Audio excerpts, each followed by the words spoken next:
Nifungule lakini tukamopale. Première alliance Mungu alipofanya agano na nyumba ya Israeli na nyumba ya Yuda. Mon nouvelle alliance ilikuwa tena paka nyumba ya Yuda na nyumba ya Israeli parce que mon tribu ya Juda jumla mlitoka Mungu wetu Yesu Kristo. Sasa hii dernière alliance haitatoka tena wapi? Ku Yerusalemu. Selon Isaïe chapitre yake ya 18 verset yake ya 1 2 3 mpaka 6 au-delà ya fleuve ya Ethiopia. Verset yake sasa njoo kule kwa ile wakati njoo kule kutapo kutoka masadaka maabudu. Manake hii dernière alliance itatoka ni Mwafrika, plus précisément mu nchi ya Kongo, mu Lubumbashi. Haina tena Yerusalema. Haina tena mu Yerusalemu. Pour préférer bamufate huyu Yesu Kristo kuja mara pili kwa dunia kwa njia ya Roho Mtakatifu na bapokee nabii wake ule profeti wake alipokumtuma kwa dunia alipofanya miaka 5 kwa chakula cha mahindi Abraham mpendwa yales. Ngoja paka jus ya orange. Paka mai ya orange na mua na mai yetu ya kumpombe. 5 ans. 5 ans. C'est normal ça. Parce que haina normal parce que Mungu njoo kutoka Moses. Parce que Mungu atamnena kutoka mbingu anasema tangu mimi Mungu nilipomba mbingu na dunia ni nani acha kufanya miaka 5 kwa chakula cha mai vite. Jean Baptiste anza kuja kwa tamel na bili baba mpanjo de bine. Mungu wetu siku siyejo anza rege ku mais kwa kipindi cha mwisho kuna kabisa angalia kiloko. Musa akaanza kufika ni mbele ya Mungu, Mungu anashuka anamwambia maneno, Musa anatoka nene. Mwagano jipya ni Mungu anatuma parti ya Mungu inavala mwili ndiye Mungu wetu Yesu Kristo. Lakini kwa kipindi cha mwisho Mungu anachagua mtu mmoja katikati ya watu anaingia ndani mwake. Jo Abraham mpendwa ya Yesu alipewa bure ile utumisha kipindi kabisa bure ile bujito bwa Yesu Kristo kuja mara pili kwa Dieu kwa njia ya Roho Mtakatifu. Donc ndio pale Mungu alipokumwezesha kufanya miaka 5 kwa chakula cha mai papa bienvenue aina. Bakaminia hii maneno agano la mwisho kuishika kuitumikia. Jo yule mtu atapata uzima wa milele na kuingia ndani ya mji wa paradiso yeye nitakapokushushwa hapa chini. Na njoo sauti yangu. Donc unafuata agano la kale ndio njia paradiso. Weza unafuata pekee agano la mwisho bwana. Ndio njia kuingia paradiso. Jo ya mwisho. Ula shifati asini paradiso. Hawezi kuingia hata siku moja. Directement. Nasema namwambia mie Napeleka Munga. Nasema namwambia mie Napeleka Munga. Nasema namwambia mie Napeleka Munga. Nasema namwambia mie Napeleka Munga. Nasema namwambia mie Napeleka Munga. Nasema namwambia mie Sa Majesté Popolique Mpiana Elise Moulowai Bénédicte Chilemba. Bonsoir à tous. Aujourd'hui, je vais recevoir l'apôtre Israël Acquiz. Où l'on a défendre Neno kutoka mbingu. Agano la mwisho. Agano jipya. D'abord agano la kale. Agano jipya na agano la mwisho. Donc l'Ancien Testament, le Nouveau Testament et la dernière alliance. Donc lui défend ma écriture, il y a dernière alliance. Alors l'autre, on a souvent la dernière alliance. Après, en dehors de ça, tu as souvent une dédicace, il y a temple d'assignation, où il y a l'église de Lanzaroyenga, et puis il y a ma cérémonie Mbali, et tout ça, ainsi de suite. Merci à Rosie, moi, Didier au cadrage. Bienvenue Kamunga, c'est moi. Émission Monefata par ma plateforme YouTube, TikTok, Facebook, Instagram et tout ça. Apôtre Israël Acquiz, Amdjambo. Vous allez bien? Je me rends compte qu'il y a beaucoup trop spirituel. Hein? On appelle Mamba Kiro San. Mamba Kimouila est intéressé ça. Non, Mamba Kiro. Mampombe. Ma ambiance, ma chérie. La plupart marafiki yangu bamingi kwa masomo atibone nilifuata makati mwili ndio miaka. Oui. Depuis qu'on nous a arraché, on a tout pour masser kulewa jamais. Oh whisky, jamais kwa tumambiance la kidogo tu ya marafiki mais depuis tout. Alors, on a défendra neno kutoka mbingu. D'abord, avant d'abord ça, église yenu yenye. Njina nini? Ni ministère central pentecôtiste dans le monde entier. Ah, donc bon, tu quoi? Un jour tu vas faire une émission. Il y a l'église à part. lakini ni ema la kusanyiko. Ministère d'abord, ministère pentecôtiste. Ministère central pentecôtiste dans le monde entier. Dans le monde entier. Alors, EMA, pourquoi EMA? Voilà. Kama mnasikia pourquoi EMA? Oui. Bon, vous me permettre, nisome tu kwa kitu kama par rapport ya ile ingawa tunafasa tunatoka nje kaloko. Mu mafundisho ya decha nipatie tu page tutafanyisha emission mo kusudi bantu bashike parce que ni sujet mo bebe mo page ya 8. Ina sur page ya 8. OK, page ya 8. Voilà, page ya 8. OK, mimi nasoma mu verset ya 12. Nasema hivi: ni ministère central pentecôtiste dans le monde entier. Haina kanisa lakini ni mahali lakini voilà ni mahali pa kupokea neno kutoka mbingu, au ni fasi Roho Mtakatifu iko naongoza na kulitoa neno kutoka mbingu, au watumishi watapewa uwezo na Roho Mtakatifu wa kufanya kazi kwa dunia mzima. Muda wa siku si nyingi tena. Donc unasikia deja mu mafundisho ya pia ya neno kutoka Mungu anafundisha dunia. Ya kusema kama leo mnasikia tuko nasema ema na kusema kama vile tente d'assemblée atuseme kanisa. Sasa yanaanza kufundisha dunia sema kwamba hii ministère central pentecôtiste dans le monde entier haina kanisa, lakini inakuwa ni ema la kusanyiko. Nasema jua nini ema la kusanyiko? Parce que ni facile huyu Mungu wa mbingu Roho Mtakatifu eko naongoza batu baki kwa dunia mzima, na njo facile eko natoa hii maneno ya dernière alliance. Parce que tezi kufungula teka parenthèse tingi kaloro pale na kusema jua nini Mungu anakatala kanisa, haina kanisa. Parce que ukiangalia mwagano jipya kanisa pake tunachikuta wewe na mimi mali hapa tunafanya ni kanisa usilo mtoto na bema neno Mungu wetu Yesu Kristo tunaweka au centre vila rezarika alikuwa na mwanga damu anatukumba tunafanya kanisa mu dimension kwanza. Mu dimension nyingine mu Biblia Mungu wetu Yesu Kristo alipomwambia Petro ya kusema ya kwamba juu yako mimi nitajenga kanisa. Lakini wakati Mungu wetu Yesu Kristo alipokufa anafufuka, umeona unamwambia Petro, est-ce que unanipenda? Senti unakupenda. Kama kweli unanipenda, lisha kondoo zangu. Est-ce que unanipenda? Timu 3 fois. Unanipenda? Ndio. Kama unanipenda, lisha kondoo zangu. Maana kitabu kusema kanisa par rapport à Petro le sata jenga kanisa juu yake ilikuwa ile utumishi Mungu alipoweka ndani ya Petro kwa ajili ya kuhubiria maneno ya Yesu Kristo kwa watu wote kwa ile wakati. Maana kama unasikia tu kanisa ni fashile wawili watatu tunachukua tunapazia maneno tunajipatia maana moyo tunajipatia imani par rapport ya Mungu wetu Yesu Kristo kisa alikuwa na mwanga damu na tunaitwa kanisa walifu. Lakini ema na kusaidia bwana sema hiyo ni fashile Mungu wa mbingu eko pale eko naongoza na kutoa maneno kwa dunia yote mzima. Donc ibiti biweri ya kwacha. Bekachana. Donc ema ni shibash.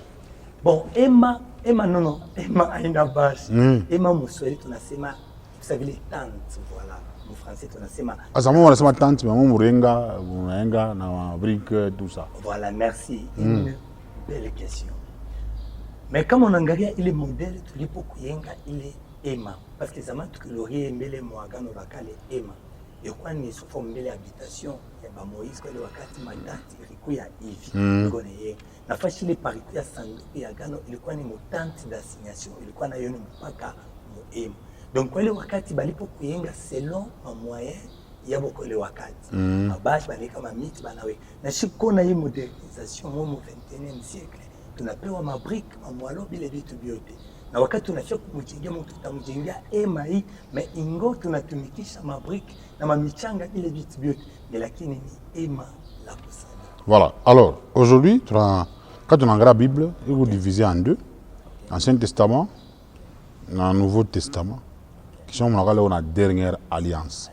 Alors, pour la petite histoire, dernière alliance, il est en Turquie, Wapi. Merci. Je vais tout ça. Dernière alliance, en Turquie, Wapi. Explique d'abord ça et puis on va évoluer. Merci, papa, bienvenue tellement. La plupart watu sasa kwa kujiuliza kama binye banasema haiko agano jipya na kwa dernière alliance, agano la mwisho inatokea wapi? Ndio. Mutesi kunibebea kutumu nisome kwa nani? Zakaria chapitre 13 verset ya 8 mpaka 9. Zacharie chapitre yake ya 13 verset yake ya 8 mpaka 9. Iza takusoma. Ok, Zacharie chapitre 13 verset 8 mpaka 9 inasema hivi. Oui. Dans tous les pays, dit l'Éternel, les 2 tiers seront exterminés, périront, et l'autre tiers restera. Je mettrai ce tiers dans le feu, et je le purifierai comme on purifie l'argent. Je l'éprouverai comme on éprouve l'or. Il invoquera mon nom, et je l'exaucerai. Je dirai c'est mon peuple, et il dira l'Éternel est mon Dieu. Monaskia, mon Zacharie chapitre 13 verset 8, n'est pas ce qui m'a donné cette question. Et dernière alliance inatokea wapi? Kule kabisa Mungu alipo kabisa kweli kusemaka na nabii wake Zakari. Anampatia maneno kwa ajili ya kutabiria dunia yote mzima. Anasema hivi verset 8, dans tous les pays. Manake ile maneno hayangalie pays mais inaangalia dunia yote mzima. Anasema dit l'Éternel, les 2 tiers seront exterminés. Anasema vipande viwili vitakufwa. Et puis anasema périront. Et l'autre tiers restera. Manake vipande viwili vitakufwa na kukataliwa. Kika tatu? Lakini kitatu kitabakia. Sasa kile kitatu kitabakia ni kitatu gani? Na vile vipindi viwili vitakufwa na kukataliwa ni maparti. Parce que kama inasema vipindi ni maparti. Donc mswahili yangu ni parti. Donc ile maparti mbili itakufwa ni maparti gani? Jote ya kuyua kwa haraka mnisome kwa tu mu Hébreu chapitre 8 verset 7. Hébreu Chapitre 8. 8. Verset 7. Verset 7. En effet, si la première alliance avait été sans défaut, il n'aurait pas été question de la remplacer par une seconde. Car c'est avec l'expression d'un blâme que le Seigneur dit à Israël, voici les jours viennent, dit le Seigneur, où je ferai avec la maison d'Israël et la maison de Juda une alliance nouvelle. Merci.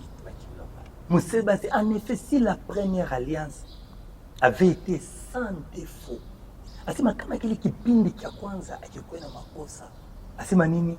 Il n'aurait pas été question de la remplacer par une seconde. Première nini? Ancienne alliance. Yene Mungu wakati alipokumuita Musa anampatia amri 10 malua mastati maordonansi kusudi ya kuongoza taifa ya Israeli hata dunia yote mzima kwa ile wakati. Unasikia? Lakini sasa bana ba Israeli abakutii na kufuata mapenzi ya Mungu. Abakutembelee kabisa kweli mwile maneno Mungu alipokumpatia Musa. Na ndio kule sasa Mungu alipokusimamisha première alliance. Jo analeta sasa nouvelle alliance yenye kwa na Mungu wetu Yesu Kristo. Na ndio kule unasikia ku Zakari kule kitoko sasa anasema vipindi viwili maana yake maparti mbili itakufwa na kukataliwa. Lakini kia tatu parti ya tatu itabakia. Yeye kule wanasema ataiweka moto, atasafisha watu kama vile wanaposafisha fedha, atajaribu watu kama vile wanapojaribu dhahabu. Maana yake ile parti ya tatu ndio unasikia dernière alliance. Parce que première alliance bantu bakutii na kufuata mapenzi ya Mungu. Mungu anasimamisha. Nouvelle alliance ndio ilikuwa na Mungu wetu Yesu Kristo kipindi cha rehema. Yeye kabisa Mungu wetu Yesu Kristo alikuwa kuanzisha misingi ya mitume na manabii. Na yeye pekee alikuwa jiwe kubwa la pembeni. Lakini angalia nouvelle alliance. Leo tunaanza kujisha mafuta, leo tunaanza kujisha mai, leo tunaanza kujisha manchumvi, leo tunaanza kujisha mapo, leo matabiri ya bongo inakuya, leo madini ya kila aina inakuya kwa dunia yenye Mungu wetu Yesu Kristo asikutuambia yake wala kutuacha misingi ya mitume na manabii. Na njoo kule unaposikia Mungu anasema nini, hakika anasimamisha kipindi cha agano jipya na anainua sasa agano la mwisho. Na njoo sasa unasikia dernière alliance. Ça, Dieu innocemment, tous ceux qui sont sur agano la kale, agano jipya sont sur la malédiction. Comment expliquer ça? Voilà. Nous lisons. Quand il y a mon kanisa, pasteur de la Bible, nous lisons les livres de Zacharie, nous lisons les livres des juges, nous lisons Matthieu. Donc, quand on a sommé il est dans l'Ancien Testament, Nouveau Testament, il faut assommer nous non bon. Vous dernière alliance. Voilà.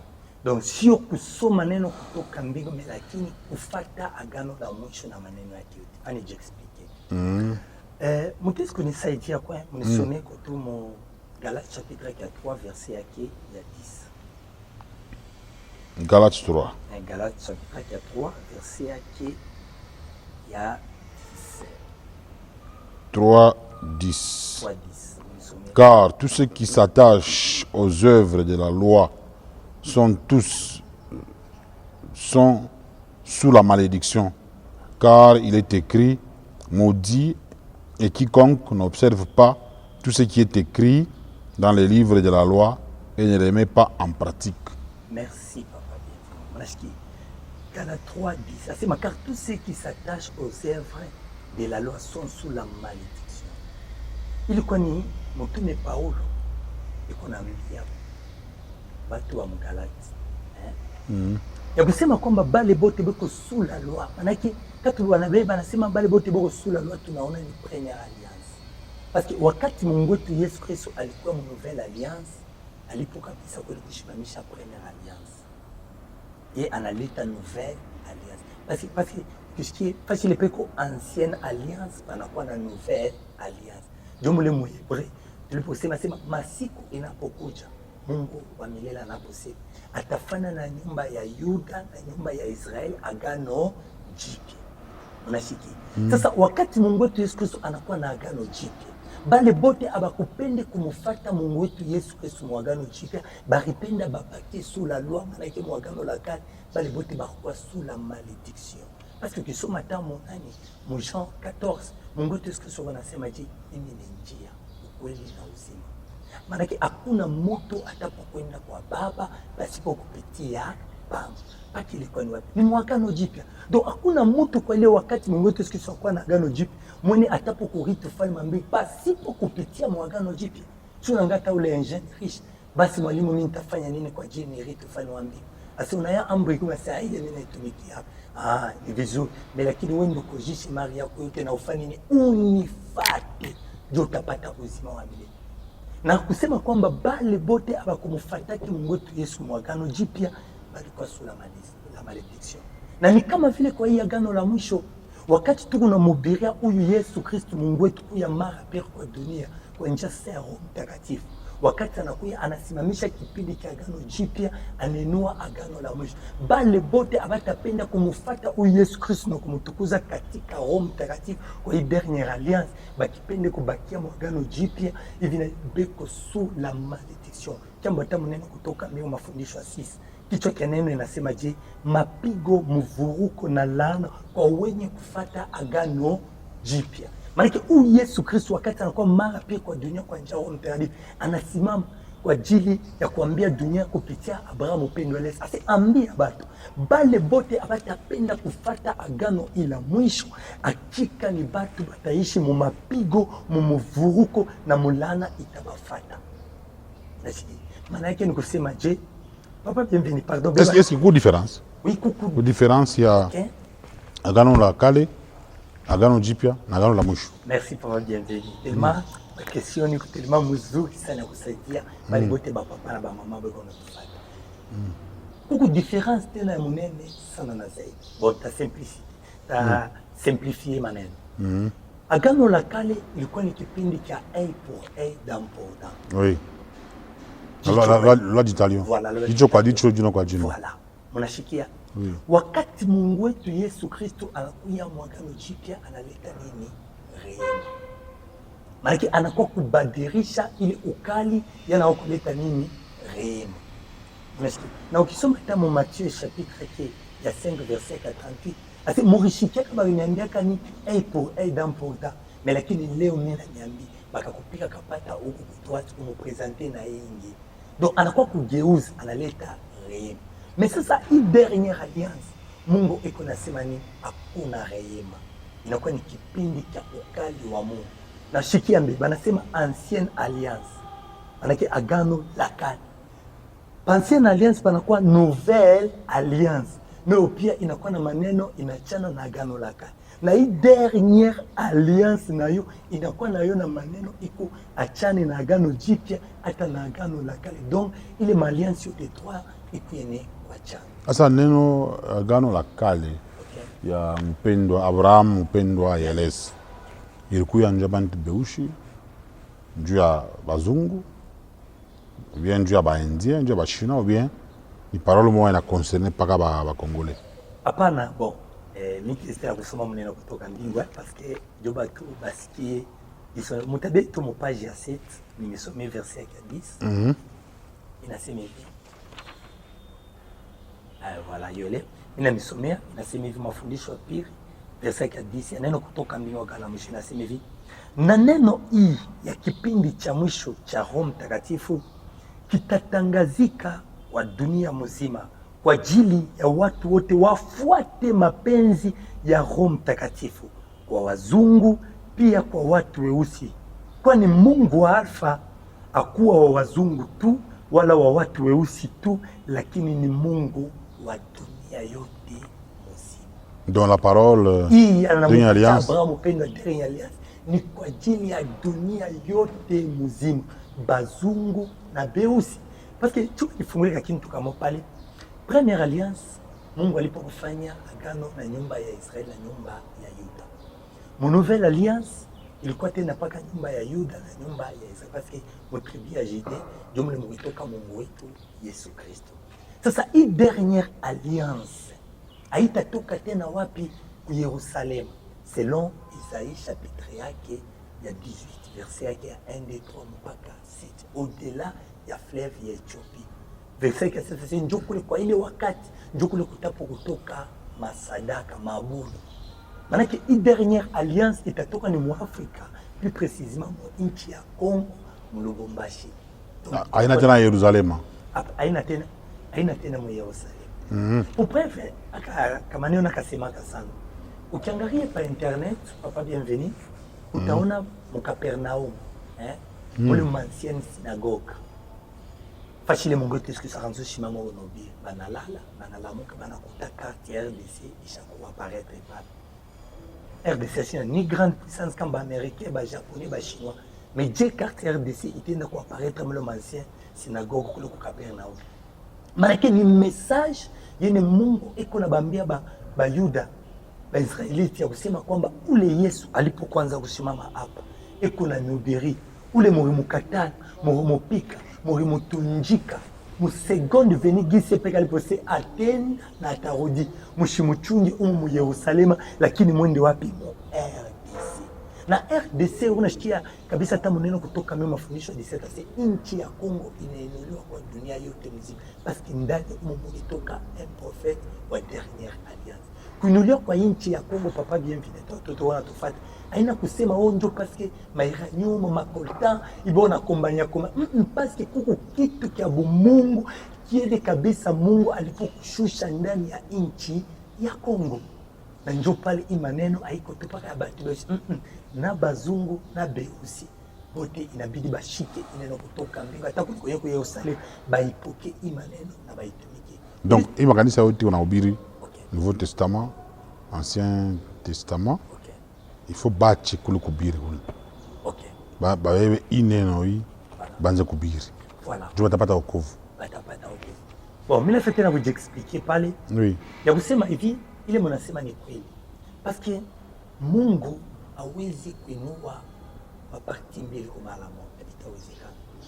Ainue Ancienne Alliance na Nouvelle Alliance hapana. Na ndio pale Mungu wetu Yesu Kristo wakati anakuja anasimamisha Première Alliance, yeye anainua Nouvelle Alliance na inakuwa na maneno yake. Na ni kama vile Mungu wakati anasimamisha Nouvelle Alliance anainua Dernière Alliance. Ndio maana yake vitu tunasema utumishi wote wa agano jipya unakwisha kusimamishwa.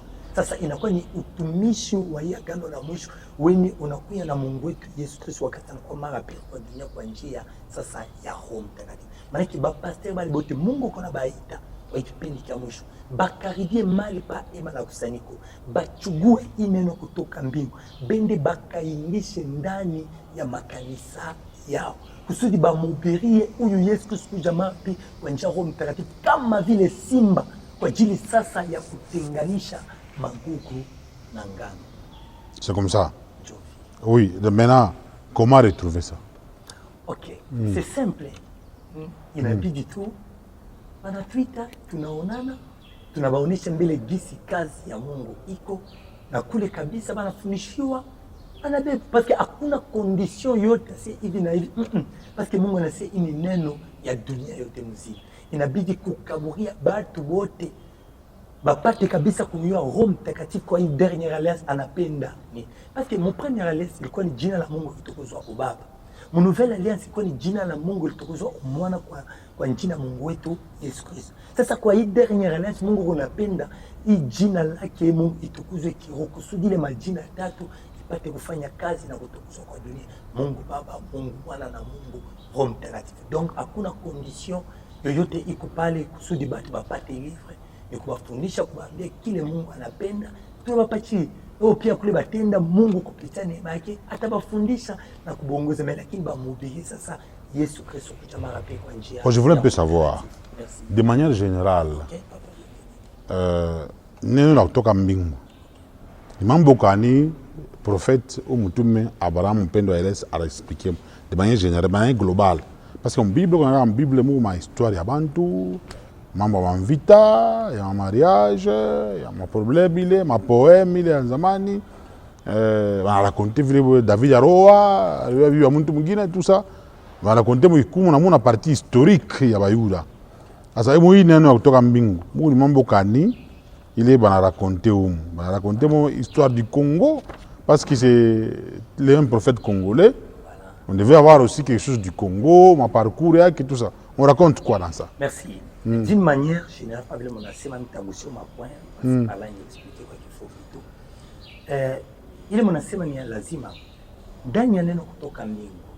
Bila wakati Mungu alipomuita Abrahamu upendo, anasema hii neno nakupatia inapewa maneno ama wewe Abrahamu upendo unapewa maneno hivi mbili. Neno ya kwanza ni kukumbusha na kushindiria maneno ile Mungu wetu Yesu Kristo alipoyaacha. Na neno ya pili ni kufunulia watu neno kutoka mbingu ya agano la mwisho. Parce que maneno ya Biblia ikumu ingine, lakini hii neno kutoka mbingu haina mo Biblia. Okay. Maneno kanuni nilipozea sema ikumu ndani. Parce que kuma ufunuo yeni ilipokufichwa tangu zamani. Parce que hata ukisome mafundisho ya kwanza ya neno kutoka mbingu, kichwa cha neno kinasema hivi: mafundisho mbalimbali Roho Mtakatifu anayafunua iliyofichwa zamani. Manake munakuya marevelation yene tangu mwanzo ya ulimwengu Mungu ashikuifungulaki. Lakini kwa hii dernière alliance kupitia prophète wake Abraham upendo Mungu anifungua. Sasa vile nini? Kunakuwa kabisa shetani kumbingu akuyaka Lucifer. Wakati banamutupa hapa chini ashikupakina ile njina kwa Lucifer ya bila vyote hapa alishanji njina anakuwa na njina nyingine Giovanni Ors. Na ndio pale unaona aba témoin de Jéhovah wanasema témoin de Jéhovah. Ule Jéhovah wanasema haina Mungu wa mbingu, ni shetani. Parce qu'il est une secte monene. Un jour tutaongoza. Watumishi wa shetani. Watumishi wa shetani bamo. Wale ba témoin de Jéhovah. Baba, ingia kama nyumba tonga magochi kulezi Mungu atakuambia kile anafanya. Haina watumishi bamo. Sigi. Manake ile ni ufunuo wa kipekee. Msema ule kwa Lucifer wakati anatupa pachana kwa Giovanni Ors. Ni nyoka eko na mabichwa biduzi kila kichwa kuko mancho 12 na ile kishina kile kusini. Banakuisha kumudetail hiyo. Ule nyoka wa bichwa 7 Mungu naona Yohani wa ufunuo alipokumgusia ule ni mlinzi. Yeye ni chef wa enfer. Unasikia ile manake je dirais comment ufunuo ya kipindi cha mwisho. Mbingu iko na sehemu tatu. Fashi ya kwanza ndio pale peko Mungu yeye mwenyewe ashikalage na batu. Anikalaka yeye mwenyewe. Kumbingu hakuna kiti vitu shawikala hivi hapana.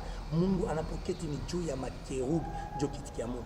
Sehemu ya pili ndio panakuwa ba malaika bote na mule mba malaika munakuwa banaleta magunja ba malaika na manjina kuku Mikael Sofia Jes bale ni bapika vita kuku Gabriel Aladia bale bote kuku Sefta Eliali ete ile nakuya ni ufunuo kipekee ya mwisho. Na sehemu ya tatu ya mbili ndio pale mwena mi papa bienvenue wakati tunashika neno kutoka mi ikipiga mtuka kufa ndio pale tutaenda pa sehemu ya tatu kabla paradiso ipate kushushwa hapa chini. Hata bale bote bakakufuaka tangu zamani beko ni pa sehemu ya tatu ya mbingu.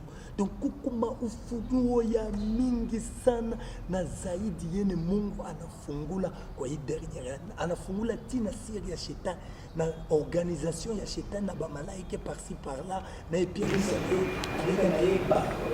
considérer makeuli yake alichukua vile mabisho vikito huku ndani na mimi. Usoki somo fundisho ya 16 beko nasema je, maneno ya Biblia itaingia humu muneno kutoka mbingu 30 fois. Ile 30 fois haina mu volume mais par rapport ma contenu ya maneno. Umamuna ma histoire hapa. Na kitu kingine vile mitezi kukigusia na kusema kwa huko maneno mengine inagusia histoire ya Abraham pendwa, inagusia maneno ya Kongo.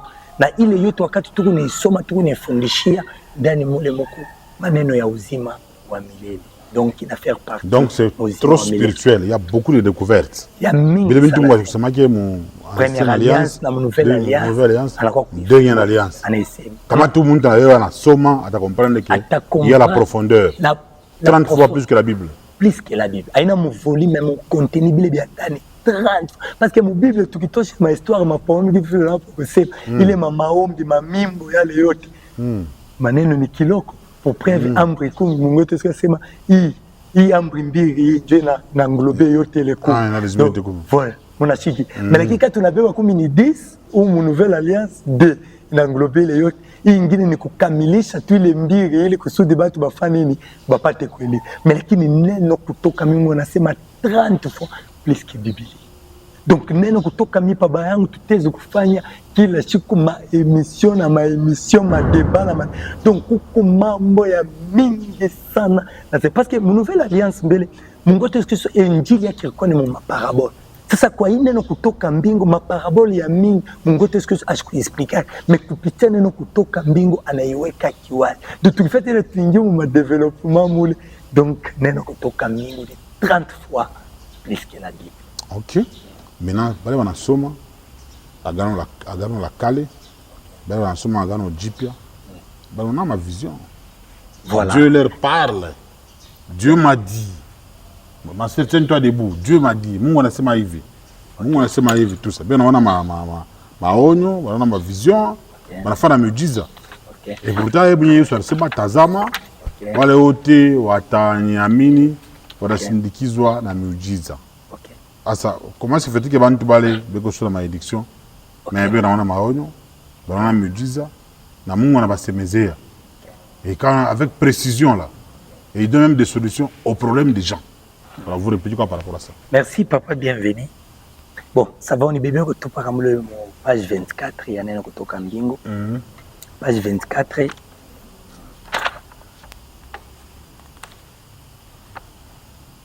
verset yake ya 11.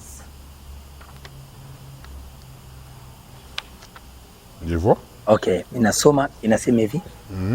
Ni kama vile ndani ya makanisa yenye ikingali nafata agano jipya, hata kama watu wanaomba wanajiombea laana na mapigo, hata kama watu wanafunuliwa ni uongo mtupu. Kwa kujua, kumbuka wanabii Katsa walimtabiria mfalme Ahaba habari ya vita kwamba ataenda kupiga vita na ataenda kuwashinda na tarudia mzima. Lakini nabii Mikaya alitabiri kweli kwamba ukaenda utakufa, na mfalme alienda kufa. Manabii waliingiliwa na pepo ya uongo, wakatabiri uongo kwa mfalme Ahaba kusudi akufe. Joshaba ya ile pepo alisikilizana na Mungu vile amudanganye mfalme akufe. Ni vile wale watatumikishwa na mapepo ya uongo na kutabiri. Manake Mungu ariase enjo iulize toka papa bienvenue. Hapa batu hivi boko na tabiri. Sasa wakati Mungu anakwisha kusimamisha nouvelle alliance, baba pende kufuata dernière alliance. Sasa Mungu anasema ile matabiri yabo ni kama vile Mikaya, Mishe na roi Ashabu.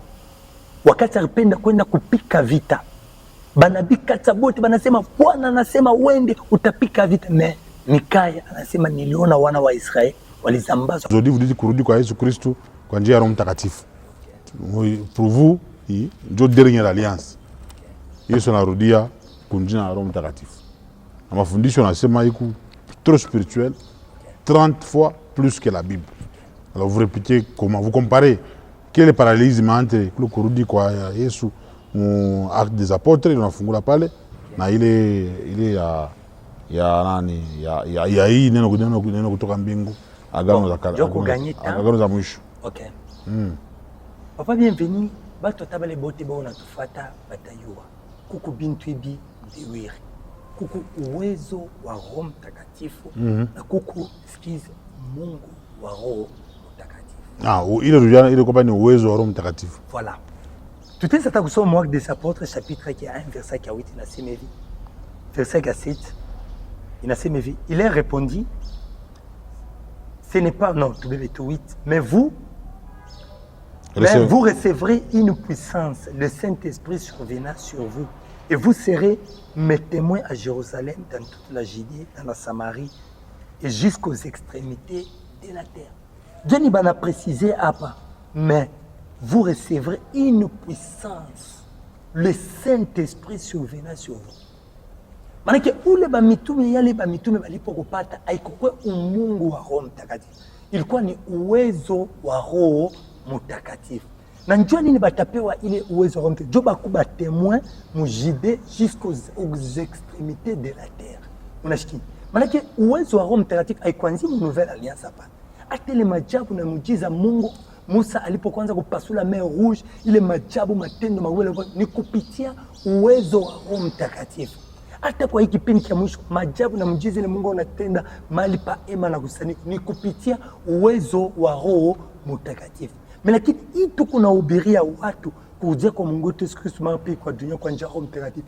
Ile haina uwezo wa Roho Mtakatifu hapa, inakuwa ni umungu wa Roho Mtakatifu. Parce que unasikia hata Jean 4 verset 24, 23, 24. Mungu Yesu Kristo anasema nini? Mungu ni roho. Sharti wale wanapokumwabudu wapate kumwabudu katika roho na kweli. Maana kwa hii kipindi cha mwisho ni umungu wa Roho Mtakatifu. Nije mwagano jipya tuliposema, tulipokuombea magonjwa magumu mahitaji kupitia jina la Mungu wetu Yesu Kristo. Kwa hii kipindi cha mwisho tukunaomba ni kupitia jina la Roho Mtakatifu. Ingoba mitume walipata uwezo wa Roho Mtakatifu, mais unyambi fashikani walipata baptême kwa uwezo wa Roho Mtakatifu. Fashikani baribambia mu nouvelle alliance kufukisha mapepo kwa jina la Roho Mtakatifu. No, ilikuwa ni kwa jina baptême kwa jina la Yesu Kristo, kufukisha mapepo kwa jina la Mungu wetu Yesu Kristo. Lakini kwa hii kipindi cha mwisho inakuja sasa baptême kwa jina la Roho Mtakatifu na kufukisha mapepo kwa jina la Roho Mtakatifu, parce que ni Mungu wa Roho Mtakatifu. Mena Abraham mpendo aeleze pa anapata ile mahubiri, anapata ile on va dire quoi? Anapata hii neno kutoka mbingu. Là ni retour ya Mungu. Retour ya Yesu ya Mungu Yesu Kristo njia Roho Mtakatifu. Voilà. Deux différences. Ile kupale. Voilà, manake Abraham upendo, okay, mimi nasikia question bien. Abraham upendo yeye aikukwe uwezo wa Roho Mtakatifu hapana. Ilikuwa ni kurudi Mungu wa Roho Mtakatifu. Manake je dirais Jésus qui rentre sous forme du Saint-Esprit.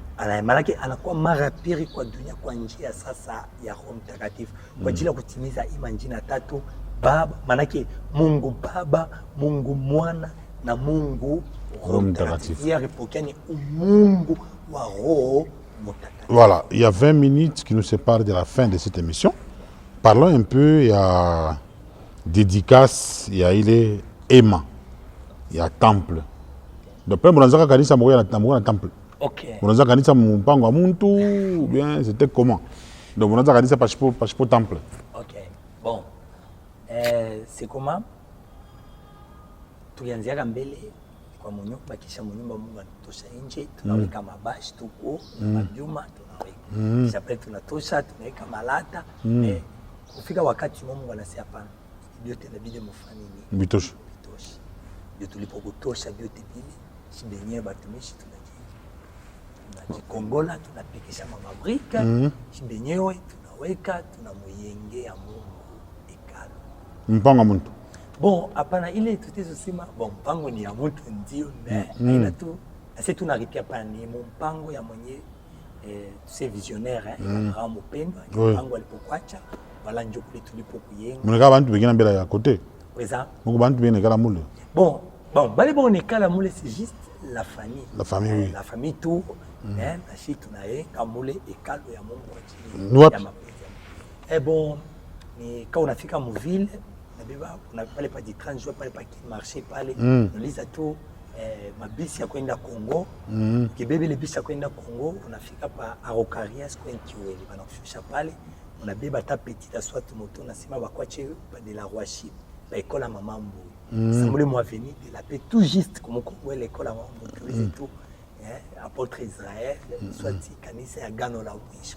La plupart pale batumishi mingi basha kufania Moringa Kaloko bien un petit truc là ou une église on a espace tout. Bon, iko na espace normal kwa hiyo wakati nguvu yetu bisi Mungu alipopenda ndio tukuyengea pour contenir 200-300 personnes banikala mule tunafanya mapenzi ya Mungu parce que Mungu yeye mwenyewe Mungu anasema ce n'est que la première partie. Oui. Deuxième partie atayenga ekalo yene ya kukontenir hata watu kwa dunia mzima wakati wataanza kutoka huko na huko parce que ka parenthèse Kaloko hii Lubumbashi Mungu anafanya kama vile mji mtakatifu haiko tena Yerusalemu ndio tutakuwa kubambaka pale tutaexpliquer gisi Mungu anaacha wana wa Israeli na vile inakuwa leo Lubumbashi. Na Abraham upendo wa Mungu alimfanya kwa kama vile sanduku la agano. Parce wakati alipata utumishi pale pamoja kalenga Betele, anafika Kongolo, kutoka Kongolo anamwambia sima uende Lubumbashi. Nikupitia Lubumbashi ndio Mungu alishusha sasa ineno kutoka mbingu ya agano la mwisho. Na nyumu Lubumbashi ndio ule wakati ambao mpendo alipopumzishwa na njoo tulipokwenda umwa kutoka la penga. Ndio maana yake Lubumbashi uko sanduku ya agano ya Mungu kwa kipindi cha mwisho ndiye Abraham upendo wa Yesu. Munaenga? Pena munaenga mnaanza kuombea papale. Bon, pala tuanza kuyenga pa bon. Pala tuanza kuyenga. Bon, tuanza kuingia paka vile bon naenga. Paka vile mais altar mazabao haikukuye ni kuweka pana. Tukwa basi kuruhusu kwa kipindi cha mwisho fasha mazabao. Bantu banze kupita pia parce que mazabao yetu kipindi cha mwisho mwanamke ashubiraki. Hawezi kupanda Mungu. Na njoo kule unipoze question moja mzuri sana juu ya nini tente d'assemblée ema la kusanyiko. Parce que quand on angalia mu tente d'assignation mule mukura ni sanduku la agano. Na mule sanduku la agano mulikuya gongo ya Aaron mulikuwa kikombe muku mana et puis mulikuwa na matableti ya nani ya amri kumi. Na kama Mungu anapenda kuzungumza na Musa alianza kushuka ni mule mu tente d'assignation ndio Musa anakuya mule anazungumza na Mungu kisha Mungu anapanda yeye Musa na miga anaenda pazia batu. Sasa kwa hiki kipindi cha mwisho Mungu ashipende ile mako ya batu boko kule mbari Mungu asejo yeye anibeba ile ema na kusanyiko anifanya munene kusudi batu bengi bekale yeye sasa Mungu jokuli tukisoma eko na bafundisha na kuongoza batu baki kwa dunia mzima. Ensuite tengiaka prochainement na ma détail ya nguvu sana. Donc munaenga vile ile mazabao njoo nini concrètement? Bon mazabao pale munaisha kuyenga mnafuna kama mazabao nini hotel ou bien comment? Voilà. Mazabao tunaona mu première alliance. Mazabao ilikuwa ni fashili baanza kumtolea Mungu masadaka mazabao baanza mtolea donc ile fashi haikuwa n'importe qui iko nafika mahali pale. Unasikia? Sasa ile mazabao kwa kipindi cha mwisho ni ile fashi tunamtolea kwa Mungu na ina tupa kumtolea Mungu hata wakati tunatamani kuhubiri tunapandaka pale pa mazabao kwa cher tunaweka tunaanza kumhubiri. Donc ni lié iko sa vile patakatifu. Donc mwagano la kale ikosa que mu désordre bantu baanza hata kuona kwa kipindi cha mwisho yeye anaiweka ndani ya hema la kusanyiko bantu banikala ula wa kutamani kuhubiri ataingia Mungu anahubiri dimension ya kuhubiri. Dimension ya kutoa masadaka ni pale pa mazabao ndio tunamtoleaka masadaka pale. Mujika poni? Hatukushike kitu. Ndio, njoo yeye caractère saint. Bon, caractère saint. Njoo wasema catholique banaka po kama ni Pierre l'hôtel. Hapana. Banaka Pierre pale. Bon, voilà. Na pas d'ikuya na baiser pale. Hapana, tout ça. Bon. Kama kweli catholique wanafanya vipi parce que catholique déjà nous connaissons kwa bila ufichika c'est une secte. Bachao. Bila hata kumasheme Mungu. Ni bachao. Kama kweli Boba anza kutumikia vile paske Mungu akamwambiaka Moise anamwekea Aaron kwa ile kizazi cha Walao mazabao ataanza kwenda kufanya kazi ya kikoa parce que déjà mon première alliance mortelle existe. Sasa Boba alifanya banaibeba inakuwa mu dimension ya mubaya banaanza kutumikia vitu vya vibaya banaanza kujika vya hata makanisa mingi hata ukumbele vile kuku mahoteli mu makanisa mais ile mahoteli hapana Mungu ba Mungu akumbi mais panakuwa ni mabintu basha kujika kwa kipindi hiki cha mwisho ndio fashi ile peko Mungu wa Roho Mtakatifu isa vile patakatifu patakatifu. Donc mwanamke ashita kanyanga tashomo pale enda kaubiri jamais. Donc inabidi nishie ndio tunafika pale bale bote bakubiri ndio tunaingia pale na kubiri kwenye nafio kueclaircir kitu kama aina mtu muzambi hivi na hivi ni fashi ukunongopa ukaingia pale biovyo utakuwa mtu wa laana singine maisha ya kote mjibu hata na kizazi chako kizima. Donc ni fashi ile iko saint de saint, ni fashi ya kuogopa. Donc unakuwa na kikwazo usipande pale vumbi ubekelewa chini. Mais kuna jikuta na mwase hapa mesha kuenea shina na huzuni shina ni unastahili kupanda pale kwa ajili ya kufanya ya kumbia. Ndio vile. Na après mwaneka mazabau. Après sama ni kutaka telefone sama mukasumbalesa. Anauza bankondolo. Voilà. Pour bankondolo bakashkan. Merci. Bon, déjà dès le début de sema hii dernière alliance Mungu aniloisha comme première alliance. Tutaweza kusoma ta verset tout moi itusaidie. Nisome tout mon 1 roi chapitre 8. 1 roi chapitre 8. 1 roi 8. Verset qui a 62 par 64. 62. Le roi et tout Israël avec lui offrirent les sacrifices devant l'Éternel. Salomon immola 22 000 bœufs et 120 000 brebis pour les sacrifices d'action de grâce qu'il offrit à l'Éternel. Ainsi le roi et tous les enfants d'Israël furent la dédicace de la maison de l'Éternel. Voilà. Donc mon premier année wakati Salomon arisha kabisa kweli kumuingia Mungu. Mnasikia? Tena yetu tuuza sana moyo mais ye unasikia combien pour unasema hapa. Donc 20 000 brebis. Unasikia 22 000 bœufs et 120 000 brebis. Voilà 120 000 voilà. Unasikia? Donc ile yote ni kwa ajili ya kumtolea Mungu. Et puis tukisuke bali ni pa mazabao. Beko na mtolea Mungu, beko na mtolea Mungu. Yale yote ni kwa ajili ya dedikasi ya nini? Ya tamu. Na siku hii kipindi cha mwisho tunapo kabisa kweli kumtolea Mungu pour dedikasi na hapa le 17 février ndio ile siku tuna celebrate dunia mzima. Hata leo neno kidogo na watu watakaribia. Ndio ile siku hata tuko na 20 000 brebis na tutamtolea Mungu ile siku kwa ajili ya utukufu wake. Donc kwa hii kipindi cha mwisho Mungu anilorisha kama vile agano la kale tunamtolea ba ndolo bale bopi kwa ajili ya utukufu wa Mungu. Mtolea je? Mnakata kiso ya kondolo damu na vuya mnimwanja kwa mazabau. Je sais pas comment. Merci. Niulize ya kutafuta kuya vile na pitika. C'est juste wakati tunafia kumtolea Mungu tunabeba kondolo tunamwombea tunaingia naye wapi mazabau.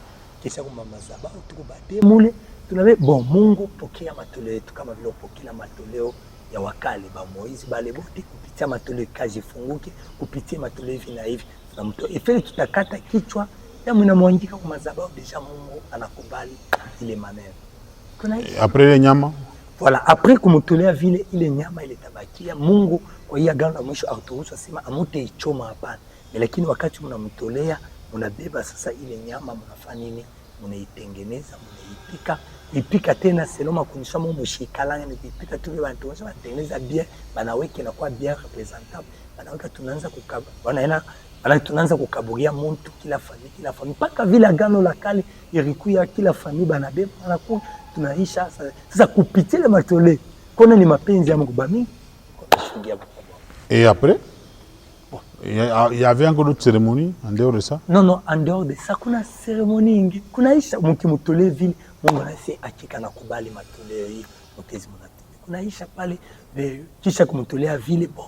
Mkutano inaanza kufanya pale the 8h pa vile tunaingia tunamwimbia Mungu, tunamchiza kisha pale tunapokea maneno la Mungu.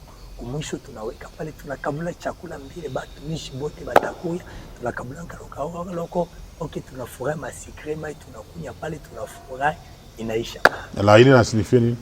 Bon, hapana ile bon la signifie nini kama unafanya ile kazi? La signification c'est quoi? Bon, la signification ya ile maneno ile ni kwa ajili tu ya kumhonore Mungu. Kwa ajili ya kumhonore Mungu na kumtukuza par rapport ya mkubwa wake kwa ajili ya kazi ya Mungu anatuwezesha mwanzo kufikisha mwisho inabidi tufanye kwa ajili ya kumhonore, kumuinua, kumtukuza. Donc au-delà ya kile hakuna kitu kingine kinafichama kwa Mungu. Pour bref, hiyo inabisema kiwezi kwa hakuna kitu cha kufichama. Enjoy ndio tutabia hata maimaji ya mshiku vile tunekalaka batumishi tunaomba prepare jinsi bakwenda kama makasimaleza vile tunafanyaga kwenda tafuta mwana kondoo tunamtafuta wa hivi na wa hivi donc bile vyote. Donc moi je ne sais pas kondoo moya. Voilà, tukiza kondoo bade atakuwa tena mingi. ne tunachinja vile, tunapika michele, machakula, batu banakuria mpaka pale sava. Et maintenant le temple est là. Voilà. Le temple est là, c'est n'est que la première phase. Il y a temple, mais il y aura encore plus que ça. Parce que ile matemple Mungu unasema mnaenda kutoka mbingu. Mahali popote mchagulia wake atapo kabisa kweli kujikuta inabidi batande ini. Donc hii ema na kusanyiko inabidi tuishimiki kwa dunia mzima kusudi bantu banze kukaribia mali pale bashike neno la Mungu, bashike kile sasa huyu Yesu Kristo wakati anakuwa marapi kwa njia ya Roho Mtakatifu anapenda nini? Ni kusudi mtu achane na dhambi. Kwa ajili ya kuachana na dhambi inabidi kufanyaje? Ndio kukuma mafundisho batu, kuonesha batu giska na kukimbia bomba giska ni Mungu anapenda kwa hiyo wakati wa mwisho, giska ni Mungu anakatala mafuta mamai, giska ni anakatala masheneti vya kumamashikio mama verni mama bag bile mabitu byote tushikaribie na donc pale sonjo mtu ataanza kufundishwa parce que wanasema 30 fois plus que la Bible. Haina mshiko mota karibia dejo na yele byote hapa tukukuma mafundisho ya mingi ya kufundisha mutu achane na zambi, mutu atembee muboka bwa Mungu, mutu aishi mutakaso. Donc neno kutoka Mungu, maneno ya mingi tuyugisi mbingu iko tuyugisi Mungu tu, ya beaucoup de choses ndani ya kufundisha ba. Sasa inapa Lubumbashi na hivi peke Mungu anasema Lubumbashi neno nafanya nini inene parce que Lubumbashi batu beko mio migumu banakwisha kujua hii maneno tabatumishi bengi kwa ajili ya kufuata hii maneno abapende kuifuata. Mungu anasema hakika kisha le 17 février 2026 mwende mkahubiri sasa fashio. Ndio tunapata ruhusa kuvoyager huku na huku partout dans le monde tukabahubiri sa maneno ya Yesu Kristo kuja mara pe kwa njia ya Roho Mtakatifu kupitia profeti wake Abraham mpendwa Yales. Est-ce que vous êtes sûr hein? Okay. Parce que ici je vois il reste 8 minutes.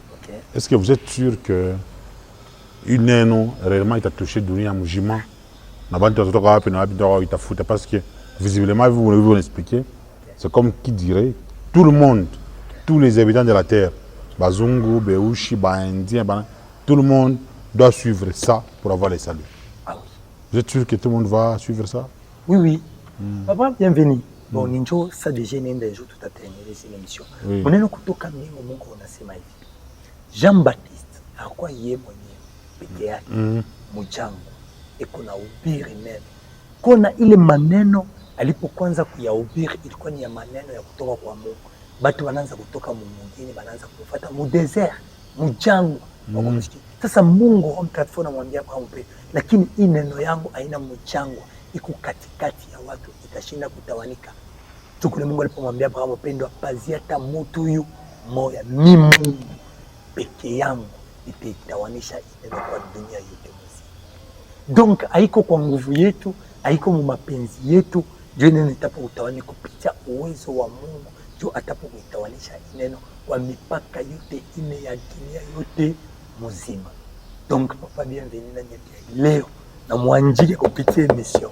Utaona neno itawanika kwa dunia mzima. Parce que déjà Mungu anasema hapa vile tuneka ime na kusanyiko madhabahu tunatengeneza dia. Kuna hata mashiko kumkonga kama watu wananga mashiko mingi tuanze kubii parce que Mungu akosha kutuweka stop. Wakati tunafanya vikasi ya ema lake Mungu anasema ok mwende sa mwanze kubii fashi yote. Donc hapa tutamultiplier ma émission kuma radio ma télévision sasa batu bafanya nini? Batu shiki. Na maneno kule tutaprofiter hata president de la République. Mungu eko na mhitajika apokee maneno hiyo. Afate maneno hiyo.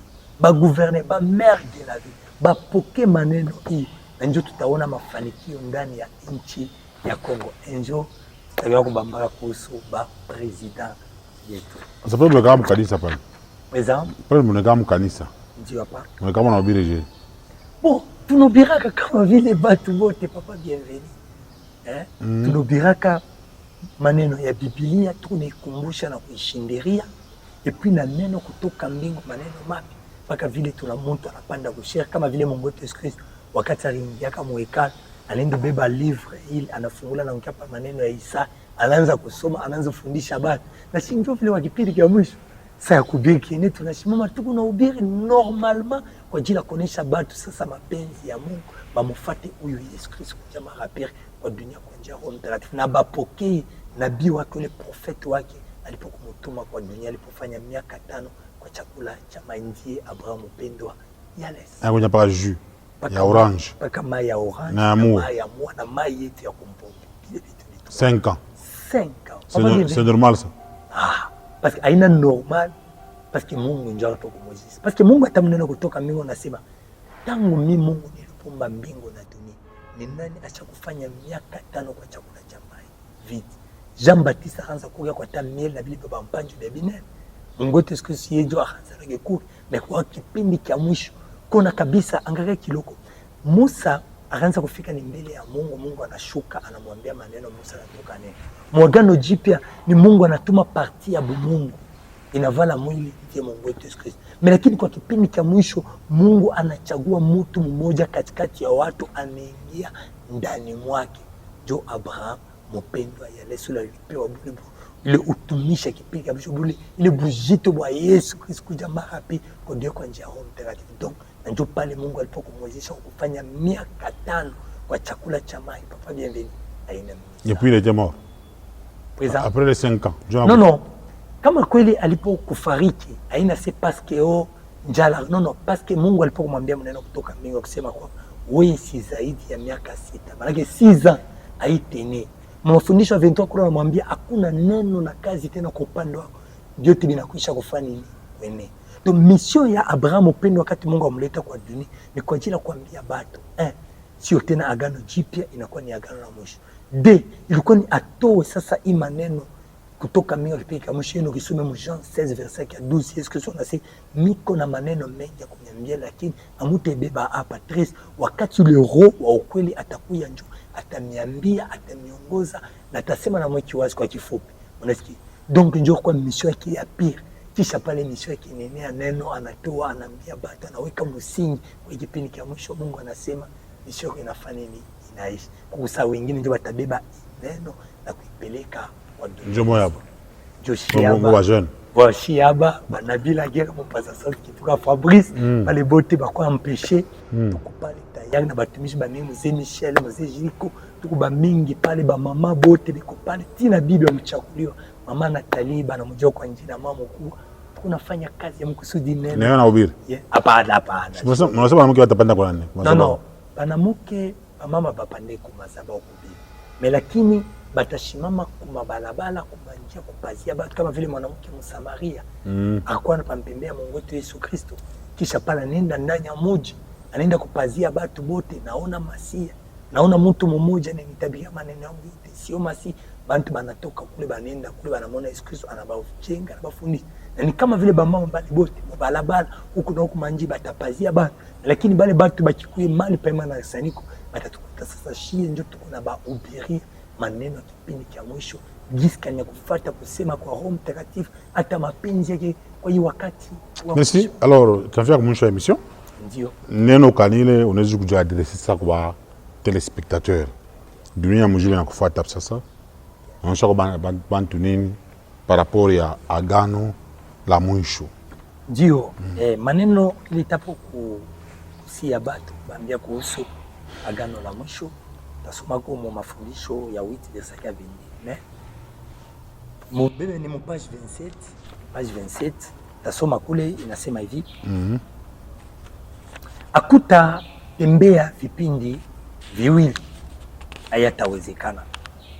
Ndio maana Roho wa Bwana anasema agano jipya linasimamishwa na agano la mwisho njo itaendelea.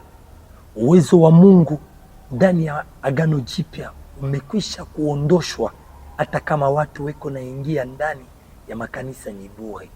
Watu wote wa dunia mzima wafuate kipindi cha mwisho cha Roho Mtakatifu. Yule asiyeamini atapotea, yule atakaye amini atapewa muhuri wa Roho Mtakatifu na kupewa uzima kuingia ndani ya mji wa paradiso. Manake najua conclusion yangu. Manake batu ba dunia mzima bajue hakutatemba vipindi viwili, agano jipya na agano la mwisho. Habitawezekana. Sherti agano jipya inasimamishwa sasa, inakuwa ni agano la mwisho. Uwezo wa Mungu tena ndani ya makanisa haiko. Utumishi wa agano jipya unakwisha kusimamishwa. Hapa ni watu wote kwa dunia mzima, baba, mama, wabiti, vijana wamufuate sasa Yesu Kristo jamaa rapi kwa dunia kwa njia ya Roho Mtakatifu kwa hii kipindi cha mwisho. Bakaminia hii maneno agano la mwisho kuishika kuitumikia, ndio yule mtu atapata uzima wa milele na kuingia ndani ya mji wa paradiso yeye nitakapokushushwa hapa chini. Na ndio sauti yangu. Donc kama unafuata agano la kale ndio njia ya kuingia paradiso. Kama unafuata pito agano la mwisho ndio njia ya kuingia paradiso. Ula shifate asinya paradiso. Hawezi kuingia hata ni m'enfer directement. Unahubiri agano la kale, unahubiri agano jipya, Mungu mwenye kulaaniwa. Non, nafia kwa clair. Usula malédiction. Voilà. Manake ni kusema je. Kwa bale batu biko napenda hapa siku bayuda bengine wasema Yesu Kristo ashakui dombo banabakia mu agano la kale. Kama baamini kipindi cha mwisho ni batu bakupotea. Kuku bengine wanasema hapana, sha tutafuata agano hili la mwisho. Yesu Kristo ashitakuya kikuye ni enlèvement soit mwisho dunia. Ile mwana mnasema bongo.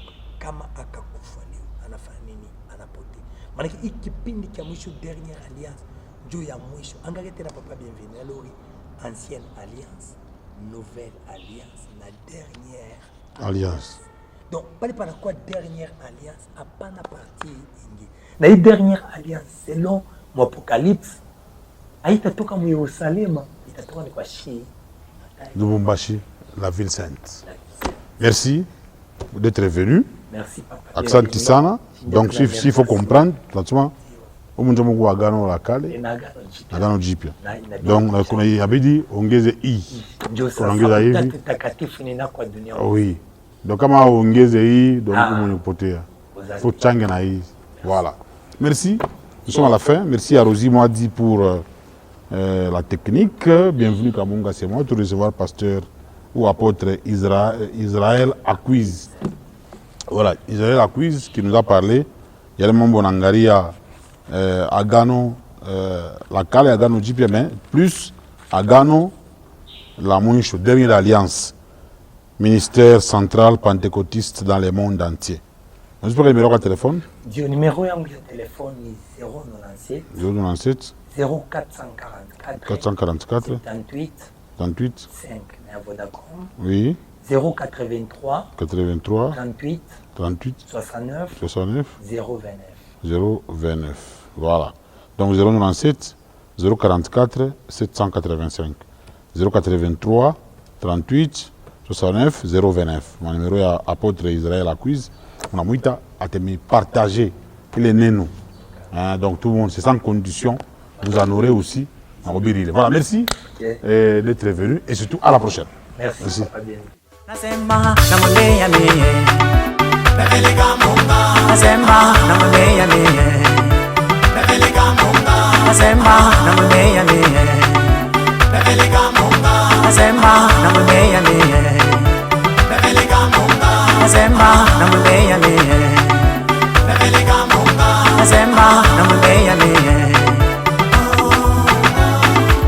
Sa Majesté Popolique Mpiana, Élisée Moulowai, Bénédicte Chilemba, Dokasimi Chabu.